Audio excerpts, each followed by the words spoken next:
పెళ్ళైనా పండగైనా వేడుక ఏదైనా పట్టుచీరల ప్రత్యేక వేదిక వారాహి సిల్క్స్.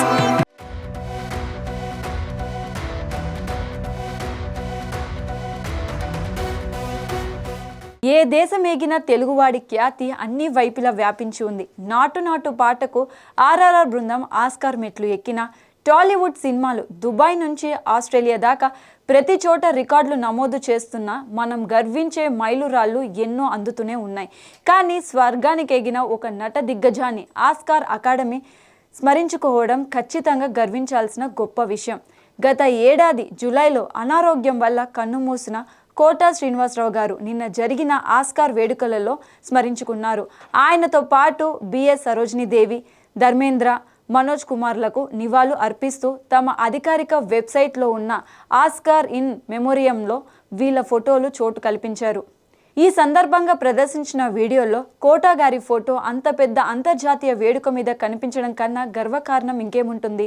నిజానికి కోటా గారు హీరో కాదు. ప్రాణం ఖరీదుతో మొదలుపెట్టి హరిహర వీరమల్లు దాకా వందల సినిమాలలో ఆయన వేసింది సపోర్టింగ్ ఆర్టిస్టుగానే.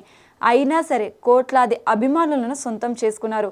హైదరాబాద్ ఆంధ్ర బ్యాంక్ ఉద్యోగిగా చిన్న జీవితం గడిపిన కోటాకు నాటకాల పట్ల ఉన్న ఆసక్తి తెరవైపు తీసుకొచ్చింది. ప్రారంభంలో చేసిన సినిమాలు అంత పేరు తీసుకురాకపోయినా ప్రతిఘటనలో వేసిన కాసయ్య పాత్ర తిరుగులేని గుర్తింపు తీసుకొచ్చింది.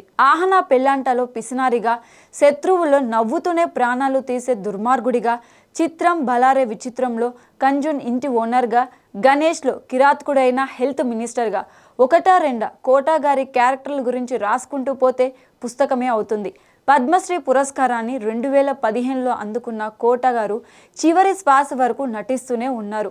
ఇతర భాష నటులను అద్దెకు తెచ్చుకునే ధోరణి పట్ల వ్యతిరేక గళం వినిపించిన అరుదైన సాహసం కోటా గారే చేశారు. 750కి పైగా సినిమాలలో అలుపు లేకుండా నటించిన కోటా శ్రీనివాసరావు గారు ఏఎన్ఆర్తో మొదలుపెట్టి జూనియర్ ఎన్టీఆర్ దాకా 3 తరాల స్టార్లతో తెరను పంచుకునే అదృష్టం దక్కించుకున్నారు.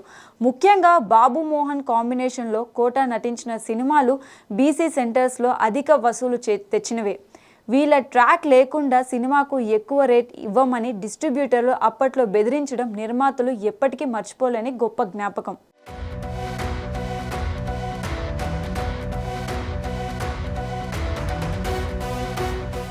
ఇంత విశిష్టమైన చరిత్ర ఉంది కాబట్టే కోటా శ్రీనివాసరావు గారికి ఆస్కార్ అకాడమీ నివాళులు అర్పించింది. చిన్న వయసులోనే కొడుకుని ప్రమాదంలో కోల్పోయిన నిర్భరం కోల్పోకుండా కోటా గారు చేసిన నట ప్రయాణం ఎందరికో స్ఫూర్తినిచ్చింది.